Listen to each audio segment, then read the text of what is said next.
first animals domesticated by humans around 9 to 11,000 years ago in Mesopotamia. The first sheep were kept for meat, milk, and skins, and originally had short, straight hair.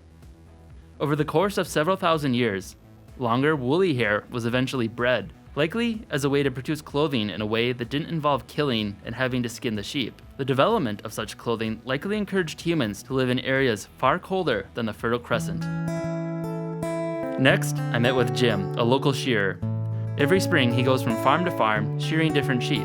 Despite his very busy schedule, he was gracious enough to take a little time and teach me how to shear. I'm at Hero Farms in east central Minnesota, and about to shear some sheep. Oh yeah, 59. 59. There's that one there. Do the sheep like to be sheared overall? No. Nope. I tell people that the sheep can smell me when I clean the driveway, so I'm locked in because they know I'm here. How many sheep can you do an hour now? Right now, because I shear multiple farms sometimes in a day, I have to try and plan my schedule. So I basically figure somewhere between 10 to 15 an hour. How often do the sheep usually get sheared over its life? Over its life, most sheep is once a year. Yeah. So you're looking at maybe an 8 to 10 years.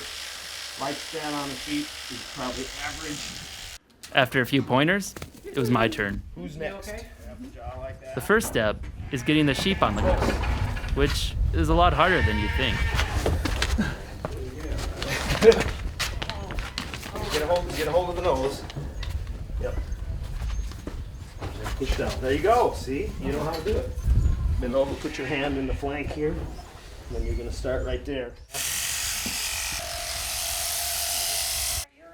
And let her slide down. She's going to roll this way. Jim explained how it's important to make sure you get the wool in a single swipe. Otherwise, you end up with double cuts, which makes the fiber hard to spin. He also explained to me that sheep have a double layer of skin and often won't even notice if they get nicked while being sheared. The hardest part had to be holding the sheep. It took a lot of leg strength to control them, and if you let up at all, they'd attempt to break free.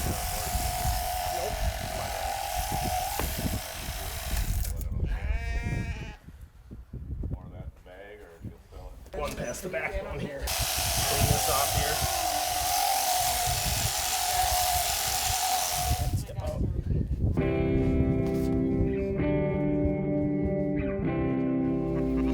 Alright, so I sheared a sheep, and took a lot more leg strength than I expected, and didn't cut him up too badly. You can probably tell which one he is. He's the one with the really lopsided haircut. But I have my wool, and next up is spinning.